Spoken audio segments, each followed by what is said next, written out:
ਸਤਿ ਸ਼੍ਰੀ ਅਕਾਲ ਜੀ ਸਾਰਿਆਂ ਨੂੰ। ਮੈਂ ਅਮਨਦੀਪ ਢਿੱਲੋਂ RCIC ਤੇ ਮੇਰੇ ਨਾਲ ਹਾਂਜੀ ਪਰਵਿੰਦਰ ਸਿੰਘ ਜੀ। ਤੇ ਅਸੀਂ ਦੁਬਾਰੇ ਹਾਜ਼ਰ ਹਾਂ ਜੀ ਤੁਹਾਡੇ ਸਾਹਮਣੇ ਲੈ ਕੇ ਕੁਝ ਗੱਲਾਂ ਕੈਨੇਡੀਅਨ ਇਮੀਗ੍ਰੇਸ਼ਨ ਬਾਰੇ। ਤੇ ਅੱਜ ਜਿਹੜੀ ਚੀਜ਼ ਬਾਰੇ ਅਸੀਂ ਗੱਲ ਕਰਾਂਗੇ ਉਹ ਹੈਗੀ ਜੀ ਸਪੈਸੀਫਿਕਲੀ OINP ਓਨਟਾਰੀਓ ਦਾ ਜਿਹੜਾ ਨੋਮੀਨੀ ਪ੍ਰੋਗਰਾਮ ਆ ਉਹਦੇ ਚ ਇੰਟਰਨੈਸ਼ਨਲ ਸਟੂਡੈਂਟ ਸਟਰੀਮ ਬਾਰੇ। ਹਾਂਜੀ, ਸੋ OANP ਜ਼ਰੂਰੀ ਇਸੇ ਲਈ ਵੀ ਡਿਸਕਸ ਕਰਨਾ ਕਿ ਬਾਕੀ ਦੀਆਂ ਸਟਰੀਮਸ ਬੰਦ ਨੇ ਸਟੂਡੈਂਟਸ ਦੇ ਲਈ। ਸੋ ਉਹਦੇ ਬਾਰੇ ਮੋਟੀ ਆਪਾਂ ਗੱਲਬਾਤ ਕਰਾਂਗੇ। ਸੋ ਜ਼ਿਆਦਾ ਟਾਈਮ ਨਾ ਵੇਸਟ ਕਰਦੇ ਹੋਏ ਜੇ ਅਸੀਂ ਸਟ੍ਰੇਟ ਜਾਂਦੇ ਹਾਂ OANP ਤੇ, ਇਹਦੇ ਵਿੱਚ ਬੇਸਿਕਲੀ ਕੌਣ ਫਾਈਲ ਲਗਾ ਸਕਦਾ, ਬੇਸਿਕਲੀ ਇਹ ਕਿੰਨਾ ਵਾਸਤੇ ਆ, ਜਿਹੜੀਆਂ 3 ਸਟਰੀਮਸ ਦੇ ਨਾਮ ਦੱਸ ਦਿਓ ਮੇਨਲੀ। ਹਾਂਜੀ, ਸੋ ਬੇਸਿਕਲੀ OINP ਜਿਹੜੀ ਹੈਗੀ ਜੀ ਉਹਦੇ ਚ ਜਦੋਂ ਆਪਾਂ ਸਟੂਡੈਂਟ ਵਾਲੀ ਗੱਲ ਕਰਦੇ ਹਾਂ ਉਹਦੇ ਚ ਇੱਕ ਤਾਂ ਇੰਟਰਨੈਸ਼ਨਲ ਸਟੂਡੈਂਟ ਸਟਰੀਮ ਹੈ ਜਿਹੜੀ ਓਪਨ ਹੈ ਸਾਰੇ ਸਟੂਡੈਂਟਸ ਵਾਸਤੇ। ਇੱਕ ਸਟਰੀਮ ਹੈਗੀ ਮਾਸਟਰਸ ਵਾਲੀ, ਉਹਦੇ ਚ ਜਿਨ੍ਹਾਂ ਨੇ ਮਾਸਟਰਸ ਕੀਤੀ ਆ ਉਹ ਲਾ ਸਕਦੇ ਆ। ਇੱਕ ਹੈਗੀ PhD ਵਾਲੀ ਜਿਹਦੇ PhD ਕੀਤੀ ਆ। ਇੱਕ ਇਨ ਡਿਮਾਂਡ ਵੀ ਹੈਗੀ, ਉਹ ਚਲੋ ਆਪਾਂ ਫੇਰ ਗੱਲ ਕਰ ਲਾਂਗੇ। ਸੋ ਇਹ ਮੋਟੀਆਂ 4 ਸਟਰੀਮਸ ਨੇ ਜਿਹੜੀਆਂ ਬਿਨਾਂ ਐਕਸਪ੍ਰੈਸ ਐਂਟਰੀ ਤੋਂ ਕੰਮ ਕਰਦੀਆਂ। ਸੋ ਆਪਾਂ ਇੰਟਰਨੈਸ਼ਨਲ ਸਟੂਡੈਂਟਸ ਕੈਟਾਗਰੀ ਜਿਹੜੀ ਜੌਬ ਆਫਰ ਵਾਲੀ EMPLOYER ਵਾਲੀ ਉਹਦੇ ਤੇ ਗੱਲ ਕਰਦੇ ਹਾਂ। ਇਹਦੇ ਚ ਹੁਣ ਜੇ ਕਿਸੇ ਨੇ ਜੌਬ ਸ਼ੁਰੂ ਕਰਨੀ ਆਪਣੀ, ਅੱਜ ਜੋ ਗ੍ਰੈਜੂਏਟ ਹੋਇਆ, ਤਾਂ ਉਹ EMPLOYER ਦੀਆਂ ਕੀ ਰਿਕੁਆਇਰਮੈਂਟਸ ਨੇ ਬੇਸਿਕਲੀ? ਸੋ EMPLOYER ਦੀਆਂ ਇਹਦੇ ਚ ਬਹੁਤ ਸਿੱਧੀਆਂ ਰਿਕੁਆਇਰਮੈਂਟਸ ਨੇ ਜੀ। ਪਹਿਲੀ ਰਿਕੁਆਇਰਮੈਂਟ ਆਪਾਂ ਦੇਖਣੀ ਆ ਵੀ ਉਹਨਾਂ ਦਾ ਜਿਹੜਾ ਟਰਨਓਵਰ ਹੈ ਜਾਂ ਗ੍ਰੋਸ ਰੈਵਨਿਊ ਹੈ ਉਹ ਪਿਛਲੇ ਸਾਲ ਦਾ ਕਿੰਨਾ ਸੀ, ਜੋ ਪ੍ਰੂਵ ਕਰ ਸਕਦੇ ਆ। ਜੇ ਉਹ GTA ਦੇ ਵਿੱਚ ਨੇ ਤਾਂ ਉਹ $1 ਮਿਲੀਅਨ ਹੋਣਾ ਚਾਹੀਦਾ, $10 ਲੱਖ। ਜੇ ਉਹ GTA ਤੋਂ ਬਾਹਰ ਨੇ ਤਾਂ ਉਹ $5 ਲੱਖ ਹੋਣਾ ਚਾਹੀਦਾ। ਤੇ ਦੂਜੀ ਇਹਦੇ ਚ ਸ਼ਰਤ ਹੈਗੀ ਆ ਵੀ ਉਹਨਾਂ ਨਾਲ ਬਾਕੀ ਜਿਹੜੇ EMPLOYER ਨੇ ਉਹ ਕਿੰਨੇ ਕੰਮ ਕਰਦੇ ਆ। ਜੇ ਉਹ GTA ਦੇ ਵਿੱਚ ਹੈ ਤਾਂ 5 ਬੰਦੇ ਉਹਨਾਂ ਨਾਲ PR ਜਾਂ ਸਿਟੀਜ਼ਨ ਕੰਮ ਕਰਦੇ ਹੋਣੇ ਚਾਹੀਦੇ ਆ। ਤੇ ਜੇ ਉਹ GTA ਤੋਂ ਬਾਹਰ ਨੇ ਤਾਂ 3 ਬੰਦੇ PR ਜਾਂ ਸਿਟੀਜ਼ਨ ਕੰਮ ਕਰਦੇ ਹੋਣੇ ਚਾਹੀਦੇ ਆ। ਕੋਈ ਵੀ ਆਪਣੀ ਜੌਬ ਜੇ ਕਿਸੇ ਨੇ ਸ਼ੁਰੂ ਕਰਨੀ ਤਾਂ ਪਹਿਲਾਂ ਆਪਦੀਆਂ ਮੇਕ ਸ਼ੋਰ EMPLOYER ਦੀ ਐਲੀਜੀਬਿਲਟੀ ਚੈੱਕ ਕਰ ਲਵੇ ਜੀ। ਉਹਦੇ ਚ ਇੱਕ ਹੋਰ ਵੀ ਹੈ ਜੀ ਵੀ ਉਹ 3 ਸਾਲ ਤੋਂ ਬਿਜ਼ਨਸ ਚ ਹੋਣਾ ਚਾਹੀਦਾ। ਠੀਕ ਹੈ, 3 ਸਾਲ ਪੁਰਾਣਾ ਹੋਣਾ ਚਾਹੀਦਾ। ਜਿਹੜੇ 5 ਬੰਦੇ ਜਾਂ 3 ਬੰਦੇ ਮੈਨੂੰ ਲੱਗਦਾ ਉਹ ਵੀ ਫੁੱਲ ਟਾਈਮ ਚਾਹੀਦੇ ਨੇ ਸ਼ਾਇਦ, ਰਾਈਟ? ਹਾਂਜੀ, ਮਤਲਬ ਉਹਨਾਂ ਨੇ ਫੁੱਲ ਟਾਈਮ ਵਰਕਰ ਕਿਹਾ ਵੀ ਨਾਲ ਉਹਨਾਂ ਦੇ ਕੰਮ ਕਰਦੇ ਹੋਣ। ਠੀਕ ਹੈ। ਤੇ ਇਹਦੇ ਵਿੱਚ ਹੁਣ ਪੁਆਇੰਟ ਸਿਸਟਮ ਹੈ ਇਹ, ਜਿਵੇਂ ਲਾਸਟ ਡਰਾ ਇਹਨਾਂ ਦਾ 59 58 ਤੇ ਨਿਕਲਿਆ ਸੀ, ਤਾਂ ਆਪਾਂ ਕਿੱਦਾਂ ਪੁਆਇੰਟ ਬਣਾਉਣੇ ਨੇ ਉਹਦੇ ਬਾਰੇ ਬੇਸਿਕ ਜਾਣਕਾਰੀ ਆਪਾਂ ਦਿੰਨੇ ਆ ਇਹਦੇ ਵਿੱਚ। ਤੇ ਸਭ ਤੋਂ ਪਹਿਲਾਂ ਪੁਆਇੰਟਸ ਜੌਬ, ਮੇਰੇ ਖਿਆਲ ਨਾਲ ਕਿਹੜੀ ਜੌਬ ਕਰਦੇ ਆ, ਹਨਾ, ਕਿਹੜੀ ਟਾਈਪ ਆ ਉਹਦੇ ਪੁਆਇੰਟ। ਹਾਂਜੀ, ਸੋ ਮੈਨੂੰ ਲੱਗਦਾ ਪਰਵਿੰਦਰ ਆਪਾਂ ਨਾ ਜੌਬ ਪੁਆਇੰਟ ਤੋਂ ਪਹਿਲਾਂ ਨਾ ਆਪਾਂ ਇੱਕ ਹੋਰ ਗੱਲ ਕਰ ਲੈਂਦੇ ਆ, ਕਿਉਂਕਿ ਉਹਦੇ ਕਨਫਿਊਜ਼ਨ ਬਹੁਤ ਆ, ਉਹ ਇਸ ਕਰਕੇ ਮੈਂ ਕਲੀਅਰ ਕਰਨਾ ਚਾਹੁੰਦਾ। ਸੋ ਕਨਫਿਊਜ਼ਨ ਇਹ ਆ ਵੀ ਇਹਦੇ ਚ ਕੌਣ ਐਲੀਜੀਬਲ ਹੈ ਐਜ਼ ਅ ਸਟੂਡੈਂਟ। ਐਲੀਜੀਬਿਲਟੀ ਦੀ ਆਪਾਂ ਗੱਲ ਕਰ ਲੈਂਦੇ ਆ, ਹਨਾ। ਸੋ ਐਜ਼ ਅ ਸਟੂਡੈਂਟ ਇਹਦੇ ਚ ਕਨਫਿਊਜ਼ਨ ਇਸ ਕਰਕੇ ਵੀ ਆ ਵੀ ਇਹਦੇ ਚ ਕਾਲਜ ਤੇ ਕੋਰਸ 2 ਚੀਜ਼ਾਂ ਤੇ ਆਪਾਂ ਐਲੀਜੀਬਿਲਟੀ ਚੈੱਕ ਕਰਦੇ ਆ। ਸੋ ਜਿੱਥੋਂ ਤੱਕ ਕਾਲਜ ਦੀ ਗੱਲ ਆ, ਜਿਹੜੇ ਓਨਟਾਰੀਓ ਦੇ ਪਬਲਿਕ ਕਾਲਜ ਆ, ਠੀਕ ਹੈ, ਉਹ ਆਲਮੋਸਟ ਸਾਰੇ ਹੀ ਐਲੀਜੀਬਲ ਆ। ਜਿਹੜੇ DLI ਆ ਉਹ ਸਾਰੇ ਐਲੀਜੀਬਲ ਆ, ਬਟ ਇਹਦੇ ਚ ਕੈਨੇਡਾ ਦੇ ਹੋਰ ਕਾਲਜ ਵੀ ਐਲੀਜੀਬਲ ਹੈਗੇ। ਇਹਨਾਂ ਨੇ ਲਿਸਟ ਦਿੱਤੀ ਹੋਈ ਆ OANP ਦੀ ਉੱਥੇ ਪ੍ਰੋਪਰ। ਸੋ ਬਾਹਰਲੇ ਕਾਲਜ ਵੀ ਐਲੀਜੀਬਲ ਹੈਗੇ, ਬਟ ਫਿਰ ਗੱਲ ਆ ਜਾਂਦੀ ਆ ਪੁਆਇੰਟਸ ਦੇ ਉੱਪਰ ਜਦੋਂ ਆਪਾਂ ਕਾਲਜਸ ਦੀ ਗੱਲ ਕਰਦੇ ਆ। ਸੋ ਕਾਲਜਸ ਦਾ ਇਦਾਂ ਆ ਵੀ ਜੇ ਤੁਸੀਂ GTA ਦੇ ਵਿੱਚ ਪੜ੍ਹੇ ਹੋ ਤਾਂ ਤੁਹਾਨੂੰ 8 ਪੁਆਇੰਟ ਮਿਲਨੇ ਆ। ਜੇ ਤੁਸੀਂ GTA ਤੋਂ ਬਾਹਰ ਪੜ੍ਹੇ ਹੋ ਤਾਂ 10 ਮਿਲਨੇ ਆ। ਜੇ ਤੁਹਾਡਾ ਕਾਲਜ ਓਨਟਾਰੀਓ ਤੋਂ ਬਾਹਰ ਸੀ ਤਾਂ ਫਿਰ ਉਹ ਆਪਾਂ ਨੂੰ ਪੁਆਇੰਟ ਨਹੀਂ ਮਿਲਨੇ। ਠੀਕ ਹੈ, ਸੋ ਪੁਆਇੰਟ ਨਹੀਂ ਮਿਲਨੇ ਪਰ ਫਾਈਲ ਲਾ ਸਕਦੇ ਆ। ਫਾਈਲ ਲਾ ਸਕਦੇ ਆ, ਹਾਂਜੀ ਬਿਲਕੁਲ ਲਾ ਸਕਦੇ ਆ। ਸੋ ਦੂਜੀ ਮੋਟਾ ਜੇ ਕਿਸੇ ਨੂੰ PGWP ਕਿਸੇ ਕਾਲਜ ਚੋਂ ਮਿਲਿਆ ਤਾਂ ਉਹ ਮੇਰੇ ਖਿਆਲ ਨਾਲ ਉਹ ਕਾਲਜ ਐਲੀਜੀਬਲ ਹੋਊਗਾ OANP ਚ, ਕਿ ਨਹੀਂ? ਹਾਂਜੀ, ਸਾਰੇ ਜਿੰਨਾ ਚੋਂ PGWP ਨਹੀਂ ਮਿਲਦਾ ਉਹ ਬੇਸਿਕਲੀ ਮੈਨੂੰ ਲੱਗਦਾ ਉਹਦੇ ਚ ਵੀ ਐਲੀਜੀਬਲ ਨਹੀਂ ਹੋਣਾ। ਹਾਂਜੀ, ਬਿਲਕੁਲ। ਮਤਲਬ ਇਹ ਮੋਟਾ ਜਿਹਾ ਆਪਾਂ ਕ੍ਰਾਈਟੇਰੀਆ ਰੱਖ ਸਕਦੇ, ਮੋਟਾ ਜਿਹਾ ਆਪਦਾ ਬੰਦਾ ਹਿਸਾਬ ਲਾ ਸਕਦਾ ਕਿ ਜੇ ਮੈਨੂੰ। ਬਾਕੀ ਉਦੋਂ ਅੱਗੇ ਤੁਸੀਂ ਸਰਟੀਫਿਕੇਟਸ ਤੇ ਡਿਪਲੋਮਾ ਬਾਰੇ ਉਹਦੀ ਜਾਣਕਾਰੀ ਦੇ ਦਿਓ ਥੋੜੀ। ਹਾਂਜੀ, ਇਹ ਵੀ ਕਾਫੀ ਕਨਫਿਊਜ਼ਨ ਵਾਲੀ ਗੱਲ ਆ, ਕਿਉਂਕਿ ਇਹਦੇ ਚ ਕਾਫੀ ਰੌਲਾ ਜਿਹਾ ਚੱਲਦਾ ਰਹਿੰਦਾ ਵੀ ਕੌਣ ਹੈ।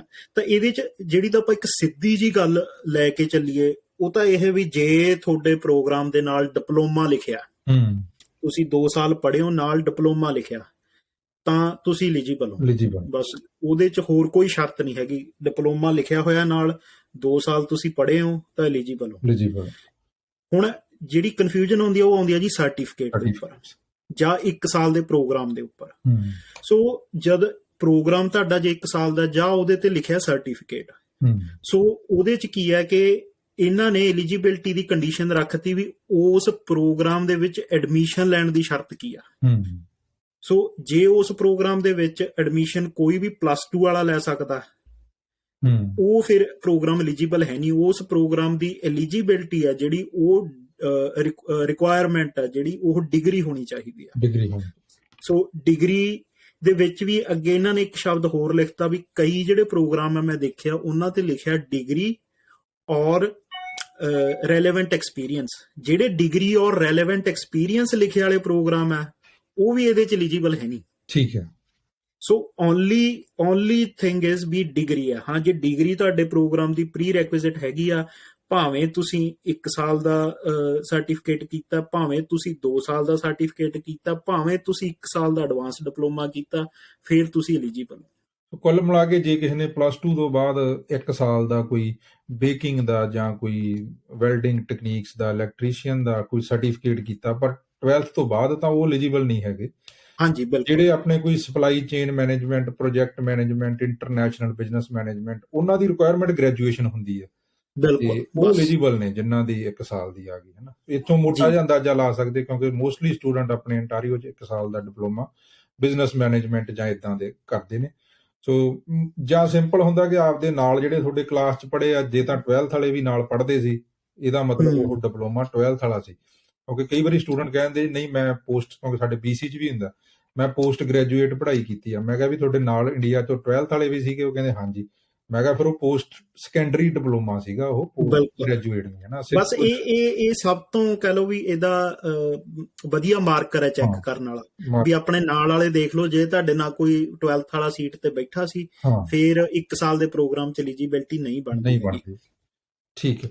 ਬਾਕੀ ਇਹਦੇ ਚ ਸੋ ਪੁਆਇੰਟਸ ਹੁਣ ਆਪਾਂ ਮੇਰੇ ਖਿਆਲ ਨਾਲ ਡਿਸਕਸ ਕਰ ਲੈਂਦੇ ਆ, ਕਿਉਂਕਿ ਉਹਨੂੰ ਸਾਰੇ ਟੇਬਲ ਨੂੰ ਡਿਸਕਸ ਕਰਨ ਦੀ ਬਜਾਏ ਮੈਨੂੰ ਲੱਗਦਾ ਆਪਾਂ ਸੈਂਪਲ ਪ੍ਰੋਫਾਈਲ ਕਰ ਲੈਂਦੇ ਆ, ਨਾਲੇ ਉਹਦੇ ਨਾਲ ਪੁਆਇੰਟਸ ਵੀ ਡਿਸਕਸ ਹੋ ਜਾਣਗੇ, ਹਨਾ।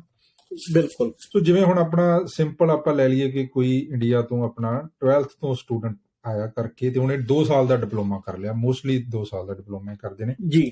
ਬਿਲਕੁਲ। ਸਭ ਤੋਂ ਪਹਿਲਾਂ ਤੁਸੀਂ ਦੱਸਿਆ ਸੀ ਵੀ ਉਹਨੂੰ ਪੜ੍ਹਾਈ ਦੇ ਪੁਆਇੰਟ ਮਿਲ ਜਾਣੇ ਆ। 8 ਪੁਆਇੰਟ ਜੇ ਉਹ GTA 'ਚ ਪੜ੍ਹਿਆ ਤੇ 10 ਪੁਆਇੰਟ ਜੇ ਉਹ GTA ਤੋਂ ਬਾਹਰ ਪੜ੍ਹਿਆ।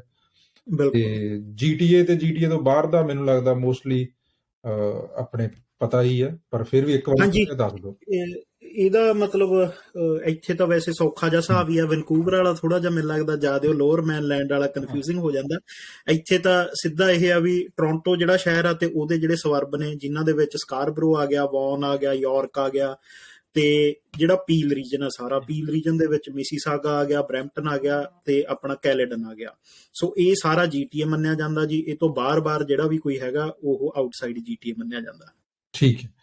ਤੇ ਪੁਆਇੰਟਸ ਸੋ ਐਜੂਕੇਸ਼ਨ ਦੇ ਆਪਾਂ ਜੇ 12th ਕੀਤੀ ਆ, ਉਹਨੇ ਡਿਪਲੋਮਾ ਕਰ ਲਿਆ, GTA ਦੇ ਵਿੱਚ ਆਪਾਂ ਰੱਖ ਲੈਂਦੇ ਆ ਸਟੂਡੈਂਟ ਪੜ੍ਹਿਆ ਸੈਂਟੇਨੀਅਲ ਜਾਂ ਆਪਣਾ ਸ਼ੈਰੀਡਨ, ਹੰਬਰ, ਸੈਨੇਕਾ ਵਗੈਰਾ 'ਚ, ਉਹਨਾਂ ਨੂੰ 8 ਪੁਆਇੰਟ ਮਿਲੇ। 8 ਪੁਆਇੰਟ ਮਿਲੇ, ਬਿਲਕੁਲ। ਉਸ ਤੋਂ ਬਾਅਦ ਉਹਨਾਂ ਨੇ ਜੌਬ ਆ ਜਿਹੜੀ ਉਹ ਵੀ ਆਪਦੀ ਉੱਥੇ ਹੀ ਸਿਲੈਕਟ ਕਰ ਲਈ ਵੀ ਅਸੀਂ ਕਰਨੀ ਆ ਆਪਣੀ ਬਰੈਂਪਟਨ ਦੇ ਵਿੱਚ ਹੀ, ਤਾਂ ਉਹਨਾਂ ਨੂੰ ਕਿੰਨੇ ਪੁਆਇੰਟ ਮਿਲ ਜਾਂਦੇ ਨੇ ਉਹ? ਤੇ 9 ਉਹਦੇ ਹਾਂਜੀ, ਇਹਦੇ ਚ ਇੱਕ ਆਪਾਂ ਦੁਬਾਰੇ ਇਹਦੇ ਚ ਐਡ ਕਰ ਲੈਂਦੇ ਆ ਵੀ ਇਹਦੇ ਚ C ਤੇ D ਐਲੀਜੀਬਲ ਹੈ ਨਹੀਂ। ਠੀਕ ਹੈ, ਇਹਦੇ ਚ C ਤੇ D ਹੈ, OAB ਹੀ ਹੋਣੇ ਚਾਹੀਦੇ ਆ, OAB ਹੋਣੇ ਚਾਹੀਦੇ ਨੇ। ਠੀਕ ਹੈ। ਸੋ ਜੇ GTA ਦੇ ਵਿੱਚ ਹੈ, ਅਗੇਨ 8 ਪੁਆਇੰਟ ਮਿਲਨੇ ਆ, 6 ਪੁਆਇੰਟ ਮਿਲਨੇ ਆ, ਤੇ ਜੇ GTA ਤੋਂ ਬਾਹਰ ਹੈ ਤਾਂ 10 ਪੁਆਇੰਟ ਮਿਲਨੇ ਆ। OAB ਪੁਆਇੰਟਾਂ ਦਾ ਕੋਈ ਫਰਕ ਨਹੀਂ ਹੈਗਾ, ਹਨਾ? ਉਹ ਸੇਮ ਹੀ, ਕੋਈ ਫਰਕ ਨਹੀਂ ਉਹਦੇ ਚ ਹੈਗਾ। ਉਹ ਆਪਾਂ ਬਾਅਦ ਚ ਗੱਲ ਕਰਦੇ ਆ। ਇਹ ਪਹਿਲਾਂ ਆਪਾਂ ਸਿਰਫ ਕਰ ਰਹੇ ਹਾਂ ਜੌਬ ਦੀ ਲੋਕੇਸ਼ਨ ਕਿੱਥੇ ਆ। ਠੀਕ ਹੈ, ਲੋਕੇਸ਼ਨ ਕਿੱਥੇ। ਤੇ ਜੇ ਹੁਣ ਜੌਬ ਆਪਣੀ ਵੀ ਕਿਹੜੀ ਕੈਟੇਗਰੀ ਦੀ, ਉਹਦੀ ਨਾਲ ਹੀ ਕਰ ਹੀ ਲੈਣੇ ਆਪਾਂ ਗੱਲ। ਹਾਂਜੀ, ਸੋ ਜੇ ਤਾਂ ਤੁਹਾਡਾ ਸਕਿੱਲ ਲੈਵਲ A ਜਾਂ B ਹੈਗਾ ਤਾਂ A ਦੇ ਆਪਾਂ ਨੂੰ ਮਿਲ ਜਾਣੇ ਆ 10 ਪੁਆਇੰਟ ਤੇ B ਦੇ ਮਿਲ ਜਾਣੇ ਆ 8 ਪੁਆਇੰਟ। ਠੀਕ ਹੈ। ਸੋ ਇਹ ਜਿਹੜੇ ਉਹ 6 ਪੁਆਇੰਟਾਂ ਦੇ ਨਾਲੋਂ ਸੈਪਰੇਟ ਆ, ਹਨਾ? ਹਾਂ, ਹਾਂਜੀ, ਇਹ ਬਿਲਕੁਲ ਸੈਪਰੇਟ ਆ। ਉਹ 6 ਪੁਆਇੰਟ ਹੈਗੇ ਨੇ ਵੀ ਉਹ GTA ਦੇ ਵਿੱਚ ਆ ਜੌਬ, ਹਨਾ? ਹਾਂ, ਉਹ ਆਪਣੇ 12 ਪੁਆਇੰਟ ਆਲਰੇਡੀ ਬਣ ਗਏ ਕਿਉਂਕਿ ਉਹ ਪੜ੍ਹਿਆ GTA ਦੇ ਵਿੱਚ, 6 ਪੁਆਇੰਟ ਉਹਦੇ, ਤੇ ਉਹਨੇ ਜੌਬ ਵੀ ਉੱਥੇ ਲੱਭ ਲਈ 6 ਪੁਆਇੰਟ ਉਹਦੇ, ਤਾਂ ਆਪਣੇ ਕੋਲ 12 ਆਲਰੇਡੀ ਹੋ ਗਏ। ਤੇ ਹੁਣ ਅੱਗੇ ਉਹਨੇ ਜੌਬ ਸਕਿੱਲ ਲੈਵਲ B ਦੀ ਲੱਭ ਲਈ ਤਾਂ ਉੱਥੇ ਉਹਨੂੰ ਮਿਲ ਗਏ 8 ਪੁਆਇੰਟ ਹੋਰ। ਠੀਕ ਹੈ, ਬੀ ਲੈਵਲ 'ਚ ਆ ਜਾਂਦੀਆਂ ਸੁਪਰਵਾਈਜ਼ਰ ਆਪਣੀਆਂ ਤੇ ਕੋਈ ਹਾਂਜੀ ਅਸਿਸਟੈਂਟ ਵਗੈਰਾ ਦੀਆਂ ਟੈਕ ਦੀਆਂ ਜੌਬਸ ਹਨ। ਬਿਲਕੁਲ। ਤੇ ਹੁਣ ਕਿੰਨੀ ਵੇਜ ਰੇਟ ਤੇ ਕੰਮ ਕਰੇ ਉਹ ਕਿ ਜੇ ਉਹਨੇ ਕੋਈ ਪੁਆਇੰਟ ਲੈਣੇ ਆ? ਹੁਣ ਇਹਦੇ 'ਚ ਇਹ ਆ ਜੀ ਵੀ ਜੇ $20 ਤੋਂ ਘੱਟ ਹੈ ਤਾਂ ਫਿਰ ਉਹਦਾ ਕੋਈ ਪੁਆਇੰਟ ਨਹੀਂ ਆਪਾਂ ਨੂੰ ਮਿਲਦਾ। ਤਾਂ ਜੇ ਕੋਈ $20 ਤੋਂ ਲੈ ਕੇ $39 ਤੇ 99 ਸੈਂਟ ਤੱਕ ਆ ਫਿਰ 5 ਪੁਆਇੰਟ ਮਿਲਨੇ ਆ। ਜੇ 40 ਤੋਂ ਉੱਪਰ ਚੱਲ ਜਾਂਦਾ ਫਿਰ ਆਪਾਂ ਨੂੰ ਉਹਦੇ 10 ਪੁਆਇੰਟ ਮਿਲ ਜਾਂਦੇ ਆ। ਠੀਕ ਹੈ। ਸੋ ਮੇਰੇ ਅਕੋਰਡਿੰਗ ਵੈਸੇ ਤਾਂ ਸੁਪਰਵਾਈਜ਼ਰ ਵਗੈਰਾ ਦੀ 20 ਤੋਂ ਘੱਟ ਹੀ ਹੁੰਦੀ ਆ ਮੋਸਟਲੀ, ਬਟ ਫਿਰ ਵੀ ਜੇ ਆਫਿਸ ਦੀ ਕੋਈ ਜੌਬ ਕਰਦਾ ਜਾਂ ਕੋਈ ਟੈਕ ਦੀ ਜਾਂ ਕੁਝ ਵੀ, ਜੇ ਆਪਾਂ 20 ਵੀ ਰੱਖ ਲਈਏ ਕਰੀ 5 ਪੁਆਇੰਟ ਮਿਲ ਜਾਂਦੇ ਆ। ਬਿਲਕੁਲ। ਤੇ ਬਾਕੀ ਇਹਦੇ 'ਚ ਆਪਣੇ NOC ਟਾਈਪ ਦੇ ਵੀ ਫਿਰ ਅੱਗੇ ਪੁਆਇੰਟ 10 ਜਾਂ 5 ਦੇ ਵਿੱਚ ਇਹਨਾਂ ਨੇ ਵੰਡੇ ਹੋਏ ਆ ਤੇ ਠੀਕ ਉਹ ਹੈ। ਇਸ ਤਰ੍ਹਾਂ ਦਿੰਦੇ ਆ ਵੀ ਤੁਹਾਡਾ ਜਿਹੜਾ ਕੋਡ ਹੈ ਉਹ ਸ਼ੁਰੂ ਕਿੱਥੋਂ ਹੋ ਰਿਹਾ। ਠੀਕ ਹੈ। ਸੋ ਜੇ ਤੁਹਾਡਾ ਕੋਡ 0 1 2 3 ਤੇ 9 ਤੋਂ ਸ਼ੁਰੂ ਹੋ ਰਿਹਾ ਤਾਂ ਤੁਹਾਨੂੰ 10 ਪੁਆਇੰਟ ਮਿਲਦੇ ਆ। ਠੀਕ ਜੇ ਤੁਹਾਡਾ ਕੋਡ 4 5 6 7 8 ਹੈ ਤਾਂ ਫਿਰ ਤੁਹਾਨੂੰ 5 ਪੁਆਇੰਟ ਮਿਲਦੇ ਆ। ਠੀਕ ਹੈ। ਸੋ ਮਤਲਬ ਜਿਹੜਾ ਰੈਸਟੋਰੈਂਟ ਵਾਲਾ ਜਾਂ ਕੋਈ ਸੇਲਸ ਸੈਕਟਰ ਆ ਉਹਦੇ 5 ਮਿਲਦੇ ਆ ਬੇਸਿਕਲੀ। ਬਿਲਕੁਲ। ਸੋ ਕਿਉਂਕਿ ਉਹਨਾਂ ਦਾ 6331 ਸੋ 30 ਪੁਆਇੰਟ ਹੋ ਗਏ ਉਹਨਾਂ ਦੇ ਟੋਟਲ। ਆਈਲੈਟਸ ਦੇ ਕਿੰਨੇ ਕੁ ਪੁਆਇੰਟ ਨੇ ਇਹਦੇ ਵਿੱਚ? ਸੋ ਆਇਲਸ ਦਾ ਇਹਦੇ 'ਚ ਦੇਖੋ ਪਹਿਲੀ ਗੱਲ ਤਾਂ ਇਹ ਹੈ ਜੀ, ਇਹਦੇ 'ਚ ਐਲੀਜੀਬਿਲਟੀ ਵਾਲਾ ਕੋਈ ਹਿਸਾਬ ਨਹੀਂ ਹੈਗਾ। CLB ਤੁਹਾਡਾ ਮਤਲਬ ਹੋਵੇ ਤਾਂ ਤੁਸੀਂ ਵਿੱਚ ਜਾ ਸਕਦੇ ਹੋ, ਪਰ ਪੁਆਇੰਟ ਤੁਹਾਨੂੰ ਉਦੋਂ ਹੀ ਮਿਲਣੇ ਸ਼ੁਰੂ ਹੋਣਗੇ ਜਦ ਤੁਸੀਂ CLB 7 ਤੇ ਪਹੁੰਚ ਗਏ। 6 ਚ ਲੈ ਲਈ ਮਤਲਬ ਆਈਲੈਟਸ 6 ਚ ਹੋ ਗਏ। ਹਾਂਜੀ, ਤੋਂ 6 ਦੇ ਵਿੱਚ 4 ਪੁਆਇੰਟ ਹੁੰਦੇ ਆ, ਫਿਰ CLB 8 ਤੇ 6 ਹੁੰਦੇ ਆ, 9 ਤੇ ਜਾ ਕੇ ਉਹ 10 ਹੋ ਜਾਂਦੇ ਆ। ਸੋ 34 ਪੁਆਇੰਟ ਹੋ ਗਏ ਬੇਸਿਕਲੀ। ਹਾਂਜੀ। ਤੇ ਵਰਕ ਐਕਸਪੀਰੀਅੰਸ ਦੇ ਵੀ ਪੁਆਇੰਟ ਨੇ ਕੋਈ ਇਹਦੇ ਵਿੱਚ?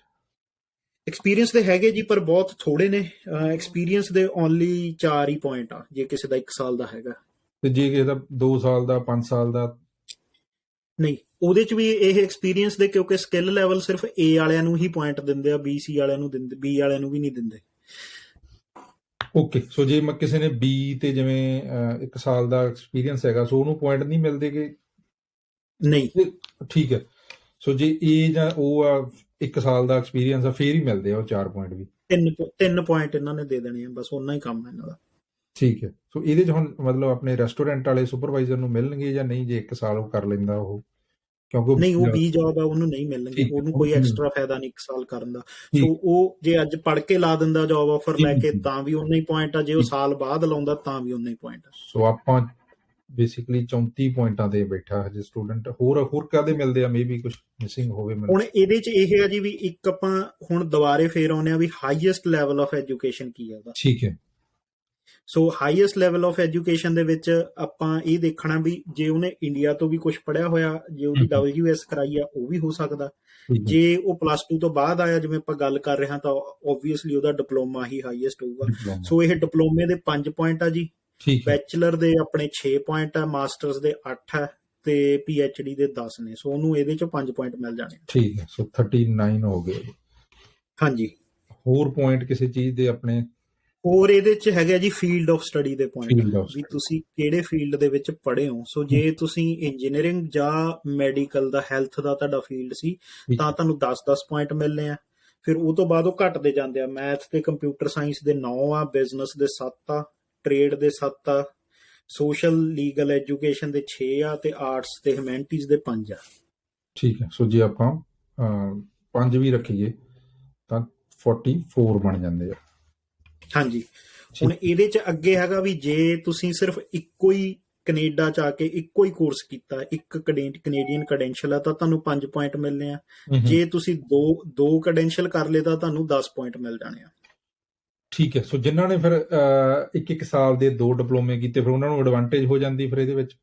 ਬਿਲਕੁਲ, ਜੇ ਉਹਨਾਂ ਦੀ ਐਲੀਜੀਬਿਲਟੀ ਬਣਦੀ ਆ ਉਹਨਾਂ ਡਿਪਲੋਮਿਆਂ ਦੀ। ਮਤਲਬ ਜੇ ਦੋਵੇਂ ਡਿਪਲੋਮੇ ਤੁਹਾਡੇ ਗ੍ਰੈਜੂਏਸ਼ਨ ਤੋਂ ਬਾਅਦ ਵਾਲੇ ਆ ਹਾਂਜੀ ਤਾਂ 10 ਪੁਆਇੰਟ ਮਿਲ ਜਾਂਦੇ ਫਿਰ ਉਹਨਾਂ ਨੂੰ ਬੇਸਿਕਲੀ? ਹਾਂਜੀ ਬਿਲਕੁਲ। ਜਾਂ ਬੋਨਸ? ਨਹੀਂ 5 ਤਾਂ ਮਿਲਣੇ ਹੀ ਆ। ਇੱਕ ਕ੍ਰੈਡੈਂਸ਼ੀਅਲ ਦੇ 5 ਤਾਂ ਉਹੀ ਦੇਤੇ ਇਹਨਾਂ ਨੇ। ਠੀਕ ਹੈ। ਤੇ ਜੇ 2 ਹੋ ਗਏ ਤਾਂ 10 ਹੋ ਗਏ। ਠੀਕ ਹੈ, ਮਤਲਬ 5 ਤਾਂ ਮਿਲਣੇ ਹੀ ਆ। ਤੇ ਮੋਸਟਲੀ ਆਪਣੇ ਇਹਦੇ 'ਚ 5 ਵਾਲੇ ਬਹੁਤੇ ਹੁੰਦੇ ਆ। ਜਿੱਥੇ ਤੱਕ ਮੈਂ ਦੇਖਿਆ ਵੀ 1 ਸਾਲ ਵਾਲੇ ਮਤਲਬ +2 ਤੋਂ ਬਾਅਦ ਵਾਲੇ ਤਾਂ ਘੱਟ ਹੀ ਹੁੰਦੇ ਆ। +2 ਤੋਂ ਬਾਅਦ ਵਾਲੇ ਤਾਂ ਨਹੀਂ, ਕਿਉਂਕਿ ਇੰਡੀਆ ਤੋਂ 1 ਸਾਲ ਦਾ ਡਿਪਲੋਮਾ ਗ੍ਰੈਜੂਏਸ਼ਨ ਵਾਲਾ ਹੀ ਲੈ ਕੇ ਆਉਂਦਾ। ਸੋ 49 ਪੁਆਇੰਟ ਬਣੇ ਨੇ ਮੇਰੇ ਕੋਲੇ ਹਜੇ। ਜੀ ਹੁਣ ਇਹਦੇ ਚ ਇਹ ਆ ਵੀ ਜਿਵੇਂ ਆਪਾਂ ਪਹਿਲਾਂ ਆਇਲਸ ਦੀ ਗੱਲ ਕੀਤੀ ਸੀ, ਉਹਦੇ ਇੱਕ ਵਾਰੀ ਤਾਂ ਆਪਾਂ CLB ਦੇ ਹਿਸਾਬ ਪੁਆਇੰਟ ਜੋੜ ਲਏ। ਉਹ ਤੋਂ ਬਾਅਦ ਇਹ ਆ ਵੀ ਇੱਕ ਇਹਨਾਂ ਦਾ ਹੋਰ ਹੈਗਾ ਵੀ ਜੇ ਤੁਹਾਡੇ ਕੋਲ ਇੱਕੋ ਹੀ ਟੈਸਟ ਦਿੱਤਾ ਹੋਇਆ ਤਾਂ 5 ਪੁਆਇੰਟ ਹੋਰ ਦੇ ਦੇਣੇ ਆ ਇਹਨਾਂ ਨੇ। ਜੇ ਤੁਸੀਂ ਆਇਲਸ ਦਿੱਤਾ ਹੋਇਆ ਤਾਂ 5 ਪੁਆਇੰਟ ਉਹਦੇ ਦੇਤੇ, ਉਹ ਸੈਪਰੇਟ ਨੇ ਉਹਦੇ ਨਾਲੋਂ, ਹਨਾ? ਉਹ ਉਹਦੇ ਨਾਲੋਂ ਸੈਪਰੇਟ ਨੇ। ਮਤਲਬ ਜੇ ਕਿਸੇ ਦੇ ਘੱਟ ਵੀ ਆਏ ਹੁਣ, 5 ਹੀ ਚ ਆਏ ਹੁਣ, ਪਰ ਟੈਸਟ ਦਿੱਤਾ ਉਹਨੇ, ਤਾਂ ਉਹਨੂੰ ਮਤਲਬ 5 ਇਹ ਮਿਲਣਗੇ, ਪਰ ਉਧਰੋਂ ਕੁਝ ਨਹੀਂ ਮਿਲੂਗਾ ਦੂਜੇ ਪਾਸੇ। ਠੀਕ ਹੈ। ਸੋ ਜੇ ਬਟ ਉਹਨੇ ਨਾਲ ਫ੍ਰੈਂਚ ਦਾ ਟੈਸਟ ਵੀ ਦਿੱਤਾ ਤੇ ਉਹਦੇ ਬੇਸਿਕ ਲੈਵਲ ਤੋਂ ਉੱਪਰ ਥੋੜੇ ਜਿਹੇ ਹੈਗੇ ਆ ਫ੍ਰੈਂਚ ਦੇ ਵਿੱਚੋਂ ਵਧੀਆ, ਮਤਲਬ ਤਾਂ ਫਿਰ ਉਹਨੂੰ 2 ਆਫੀਸ਼ੀਅਲ ਲੈਂਗੁਏਜ ਵਾਲੇ ਮਿਲ ਜਾਣੇ ਆ। ਉਹ 54 ਹੋ ਗਏ ਬੇਸਿਕਲੀ। ਹਾਂਜੀ।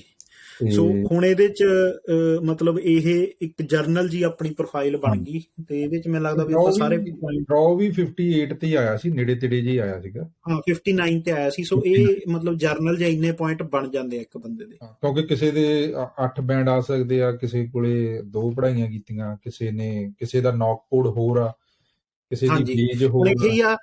ਆਪਾਂ ਇਸੇ ਸੇਮ ਪ੍ਰੋਫਾਈਲ ਨੂੰ ਚੱਕ ਕੇ GTA ਤੋਂ ਬਾਹਰ ਲੈ ਜਾਓ, ਉਹ ਪੁਆਇੰਟ ਬਣ ਜਾਣੇ ਆ, ਉਹਦੇ ਪੁਆਇੰਟ ਬਣ ਜਾਣੇ ਆ। ਸੋ ਇਹੀ ਆ ਬੇਸਿਕਲੀ ਜੌਬ ਵੀ ਜੇ ਤੁਸੀਂ ਟਰਾਈ ਕਰਦੇ ਆ ਵੀ ਇੱਥੇ ਬੈਠੇ ਆ ਤਾਂ GTA ਤੋਂ ਬਾਹਰ ਵੀ ਜਿਹੜੇ ਸ਼ਹਿਰ ਹੈਗੇ ਆ, ਨਾਇਗਰਾ ਹੈਗਾ, ਹੈਮਿਲਟਨ ਆ, ਵਿੰਡਸਰ ਆ, ਜਾਂ ਹੋਰ ਵੀ ਜਿਹੜੇ ਸ਼ਹਿਰ ਹੈਗੇ ਆ, ਕੋਈ ਸਡਬਰੀ ਆ ਜਾਂ ਹੋਰ ਆ, ਹਨਾ, ਉਧਰ ਨੂੰ ਵੀ ਜੌਬਾਂ ਲੱਭ ਸਕਦੇ ਨੇ, ਕਰ ਸਕਦੇ ਨੇ, ਤੇ ਪੁਆਇੰਟਸ ਬਣਾ ਸਕਦੇ ਨੇ, ਹਨਾ। ਬਾਕੀ ਇਹਦੇ ਵਿੱਚ ਪਲੱਸ ਮਾਈਨਸ ਤਾਂ ਹਰੇਕ ਦੀ ਆਪਦੀ ਪ੍ਰੋਫਾਈਲ ਦੇ ਹਿਸਾਬ ਨਾਲ ਹੋਣੇ ਆ, ਪਰ ਮੈਂ ਦੇਖਿਆ ਮੋਸਟਲੀ ਪੁਆਇੰਟਸ ਇਹਦੇ ਵਿੱਚ ਐਜੂਕੇਸ਼ਨ ਦੇ ਸਰਾਊਂਡਿੰਗ ਕਾਫੀ ਜ਼ਿਆਦਾ ਨੇ, ਹਨਾ। ਹਾਂਜੀ, ਆਇਲਸ ਦੇ ਕਾਫੀ ਵੱਧ ਜਾਂਦੇ ਆ ਜੇ ਬੰਦਾ, ਕਿਉਂਕਿ ਇਹ ਆ ਵੀ ਦੇਖੋ ਜਿਹੜਾ ਬੰਦਾ GTA ਦੇ ਵਿੱਚ ਹੀ ਪੜਿਆ, GTA ਦੇ ਵਿੱਚ ਹੀ ਕੰਮ ਕਰ ਰਿਹਾ, ਉਹ ਆਲਰੇਡੀ ਕਹਿ ਲਓ ਵੀ 8 ਪੁਆਇੰਟ ਪਿੱਛੇ ਸਟਾਰਟ ਹੋ ਰਿਹਾ, ਕਿਉਂਕਿ ਉਹਦੇ ਬਣਨੇ 12 ਪੁਆਇੰਟ ਟੋਟਲ 6 ਤੇ 6। ਤੇ ਜਿਹੜਾ GTA ਤੋਂ ਬਾਹਰ ਪੜਿਆ, ਬਾਹਰ ਹੀ ਜੌਬ ਲੱਭ, ਉਹਦੇ ਕੋਲ ਆਫਰ ਹੈਗੀ ਆ, ਉਹਦੇ 20 ਹੋ ਜਾਣੇ ਆ, ਤਾਂ ਉਹਦੀ ਸਟਾਰਟ ਹੈਡ ਸਿੱਧੀ ਹੋਈ ਮਤਲਬ 8 ਪੁਆਇੰਟ ਦੀ ਹੈਗੀ ਆ। ਹੈਗਾ ਕਿਉਂਕਿ ਕਾਫੀ ਕਾਲਜ ਨੇ, ਕਾਫੀ ਸਟੂਡੈਂਟਸ ਪੜ੍ਹੀ ਜਾਂਦੇ ਨੇ ਜਿਹੜੇ ਆਪਣੇ GTA ਤੋਂ ਬਾਹਰ ਆਟੋਵਾ 'ਚ ਪੜ੍ਹੀ ਜਾਂਦੇ ਨੇ। ਬਾਕੀ ਇਹਦੇ 'ਚ ਇੱਕ ਤੁਸੀਂ ਦੱਸਿਆ ਸੀਗਾ, ਆਪਾਂ ਡਿਸਕਸ ਕਰਦੇ ਸੀਗੇ, ਜਿਹੜਾ ਨੋਟਿਸ ਆਫ ਅਸੈਸਮੈਂਟ ਦੇ ਜਿਹੜੇ ਉਹ ਐਕਸਟਰਾ ਪੁਆਇੰਟ ਮਿਲਦੇ ਆ ਕੋਈ। ਹਾਂਜੀ ਬਿਲਕੁਲ, ਜੇ ਕਿਤੇ ਵੀ ਤੁਹਾਡੇ ਮਤਲਬ ਜਦੋਂ ਤੁਸੀਂ ontario 'ਚ ਰਹਿੰਦੇ ਰਹੇ ਹੋ ਤਾਂ ਉਹਦੇ 'ਚ ਤੁਹਾਡਾ ਕੋਈ ਵੀ 1 ਸਾਲ ਦਾ ਨੋਟਿਸ ਆਫ ਅਸੈਸਮੈਂਟ ਆ ਜਿਹੜਾ ਉਹ 40,000 ਤੇ ਜਾਂਦਾ, ਤਾਂ ਫਿਰ ਉਹਦੇ ਤੁਹਾਨੂੰ 3 ਪੁਆਇੰਟ ਇਹ ਐਕਸਟਰਾ ਵੈਸੇ ਹੀ ਬੋਨਸ ਦੇ ਦਿੰਦੇ ਆ। ਠੀਕ ਹੈ। ਸੋ ਠੀਕ ਹੈ ਅਮਨ, ਮੈਨੂੰ ਲੱਗਦਾ ਜੇ ਕਿਸੇ ਨੇ ਵੀ ਕੋਈ ਆਪਦੇ ਪੁਆਇੰਟ ਕੈਲਕੂਲੇਟ ਕਰਨੇ, ਆਪਾਂ ਉਹਦੇ ਵਿੱਚ ਲਿੰਕ ਪਾ ਦਾਂਗੇ। ਹਾਂਜੀ, OANP ਦਾ ਕੈਲਕੂਲੇਟਰ ਜਿਹੜਾ ਵੀ ਮਤਲਬ ਕੈਲਕੂਲੇਟ ਕਰ ਸਕਦੇ ਆਪਦਾ। ਬਿਲਕੁਲ, ਮੇਬੀ ਇਹਦਾ ਕੈਲਕੂਲੇਟਰ ਹਜੇ ਸ਼ਾਇਦ ਹੈ ਨਹੀਂ ਉਹਨਾਂ ਦੀ ਆਪਦੀ ਵੈਬਸਾਈਟ ਤੇ, ਹਨਾ? ਹਾਂ, ਆਪਦੀ ਵੈਬਸਾਈਟ ਤੇ ਵੀ ਨਹੀਂ, ਮੈਨੂੰ ਆਨਲਾਈਨ ਵੀ ਨਹੀਂ ਸੀ ਲੱਭਿਆ, ਹੁਣ ਸ਼ਾਇਦ ਕਿਸੇ ਨੇ ਪਾਤਾ ਹੋਵੇ, ਬਟ ਮੈਂ ਟਰਾਈ ਕਰੂੰਗਾ ਵੀ ਆ ਜਿਹੜਾ ਮੇਰੇ ਕੋਲੇ ਫਾਰਮ ਆ, ਮੈਂ ਇਹਨੂੰ ਕਿਸੇ ਤਰੀਕੇ ਆਪਾਂ ਉੱਥੇ ਜਾਂ ਗੂਗਲ ਡਰਾਈਵ ਦਾ ਲਿੰਕ ਪਾ ਕੇ ਜਾਂ ਕੁਝ ਕਿਸੇ ਤਰੀਕੇ ਹਰੇਕ ਬੰਦਾ ਆਪਣੀ ਪ੍ਰੋਫਾਈਲ ਦੇ ਅਕੋਰਡਿੰਗ ਪੁਆਇੰਟ ਬਣਾ ਕੇ ਕਰ ਸਕਦਾ। ਮੇਨ ਚੀਜ਼ ਇਹਦੇ 'ਚ ਆ ਕਿ ਵੀ ਤੁਹਾਡੇ ਜੌਬ ਆਫਰ ਹੈਗਾ ਤੇ ਤੁਸੀਂ ਸਟੱਡੀ ਤੋਂ ਰਾਈਟ ਵੇ ਆਪਦਾ ਜਿਹੜਾ ਹੈਗਾ ਉਹ ਕਰ ਸਕਦੇ ਆ, ਹਨਾ, ਅਪਲਾਈ। ਬਿਲਕੁਲ, ਜੌਬ ਆਫਰ ਹੈਗਾ, ਐਕਸਪੀਰੀਅੰਸ ਦੀ ਲੋੜ ਨਹੀਂ ਹੈਗੀ।